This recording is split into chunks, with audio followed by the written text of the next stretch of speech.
මෙවර India premier league තරඟාවලියේ තවත් උණුසුම් තරගයක් ඊයේ දිනේදී සන්රයිසර්ස් හයිඩ්‍රබාද් කණ්ඩායම සහ ගුජරාට් ටයිටන්ස් කණ්ඩායම අතර පැවැත්වුණා. මේ තරගයටද සන්රයිසර්ස් කණ්ඩායම වෙනුවෙන් ඒෂාන් මාලිංග ක්‍රීඩා කරනු ලැබුවා. ඒ අනුව ගුජරාට් කණ්ඩායම ප්‍රථම පන්දුවට පහර දීමට පැමිණි අතර ඔවුන් නියමිත පන්දුවර විශ්වාසානයේදී කඩලු පහකට ලකුණු 168ක් ලබා ගත්තා. ගුජරාට් කණ්ඩායම වෙනුවෙන් ආරම්භක විතිකරුවා වූ සායි සුදර්ශන් පන්දු 44කින් ලකුණු 61යි. ඔහුගේ එනීමට 6 පාරවල් 2ක් සහ 4 පාරවල් 5ක් ඇතුළත් වුණා. නායක ශුභ්මන් ගිල් ලබා ගත්තේ ලකුණු 5ක් පමණයි. ජෝස් බට්ලර් ලකුණු 7කටත් සින්දු ලකුණු 22කටත් දැවී ගියා. 6 පාරවල් 1ක් සහ 4 පාරවල් 7ක් සමගින් වොෂින්ටන් සුන්ඩර් පන්දු 33කින් ලකුණු 50යි. ජේසන් හොඩ්ලර් ලකුණු 11යි. ටිවාටියා ලකුණු 4යි. සන්රයිසර්ස් කණ්ඩායම වෙනුවෙන් විශිෂ්ට පන්දුවක නිරත වූ නායක පැට් කමින් පන්දුවර 4 යවා ලකුණු 20ක් ලබා දී එක් අඩුල්ලක් දවා ගත්තා. මේ තරගයේදී ඒෂාන් මාලිංගට ප්‍රබල ප්‍රහාරයක් එල්ල වූ අතර ඔහුගේ පන්දුවර 4 තුර ලකුණු 46ක් ලබා ගන්න ලැබුවා. ඔහුට එක් අඩුල්ලක් හෝ දවා ගැනීමට ඊයේ දිනේදී හැකියාව ලැබුණේ නැහැ.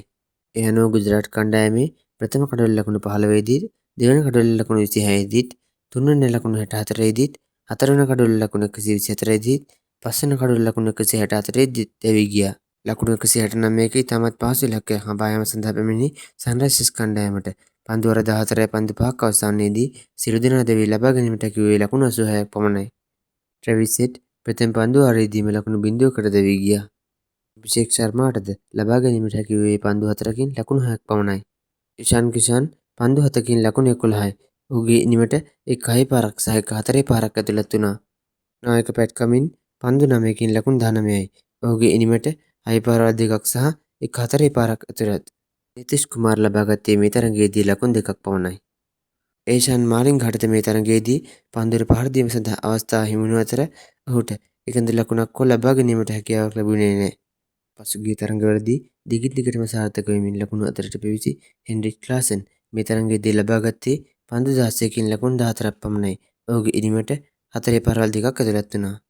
සන්රයිසර්ස් කණ්ඩායමේ ප්‍රබලම කඩලු ගැලවූ ජේසන් හොල්ඩර් විශිෂ්ට පන්දුවක නිරත වෙමින් පන්දුවර 4 යවා ලකුණු 20ක් ලබා දී කඩලු 3ක් දවා ගන්න ලැබුවා. පන්දුවේ මතින් මොහුට අනගිසායක් ලබා දුන් කාගිස රබාඩා පන්දුවර 4 යවා ලකුණු 28කට කඩලු 3ක් දවා ගන්න ලැබුවා. ආසිත් ක්‍රිෂ්නාද පන්දුවර 3ක් යවා ලකුණු 23ක් ලබා දී කඩලු 2ක් ලබා ගත්තා. මීට අමතරව රෂිඩ් ඛාන් සහ මොහමඩ් සිරාජ් අතරේ තවත් එක් කඩොල්ලකින් බෙදී ගියා.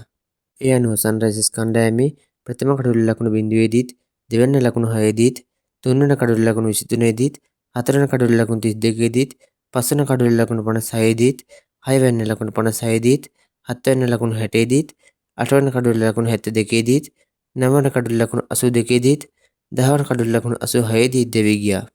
ඒ අනුව මේ තරගයෙන් ගුජරාට් කණ්ඩායම ලකුණු 82ක ඉතාමත් පහසු ජයක් ලබා ගත්තා. ඔවුන් ලබාගත් මේ ජයග්‍රහණය සමගම ප්‍රසාද ලකුණු සටහනේ ඉදිරියට පැමිණීමටද ඔවුන් සමත් වුණා. සන්රයිසර්ස් කණ්ඩායම ලබාගත් මේ පරාජය සමග තෙවන ස්ථානය දක්වා පසුබැසීමටද ඔවුන්ට සිදු වුණා. ඒ අනුව මේ වන විට ප්‍රසාද ලකුණු සටහනේ ප්‍රථම ස්ථානයේ පසුවන්නේ ගුජරාට් ටයිටන්ස් කණ්ඩායමයි. ඔවුන් තරඟ 12කට මුහුණ දී ඉන් තරඟ 8ක් ජයග්‍රහණය කර තිබෙන අතර ඔවුන්ට ප්‍රසාද ලකුණු 16ක් හිමිව තිබෙනවා. රොයල් චැලෙන්ජර්ස් බැංගලෝර කණ්ඩායම තරඟ 11කට මුහුණ දී ඉන් තරඟ 7ක් ජයග්‍රහණය කරමින් දෙවන ස්ථානයේ පසු වෙනවා. ඔවුන් ප්‍රසාද ලකුණු 14කට හිමිකම් කියනවා. සන්රයිසර්ස් හයිඩ්‍රබාද් කණ්ඩායම තරඟ 12කට මුහුණ දී ඉන් තරඟ 7ක් ජයග්‍රහණය කරමින් ප්‍රසාද ලකුණු 14ක් සමගින් තුන්වන ස්ථානයේ පසු වෙනවා.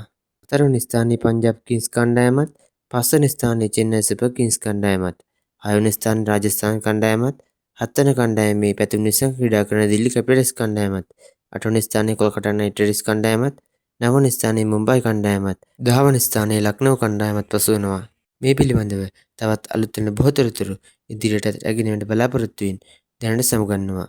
සියලු දෙනාටම ජයග්‍රාහී දවසක් වේවා.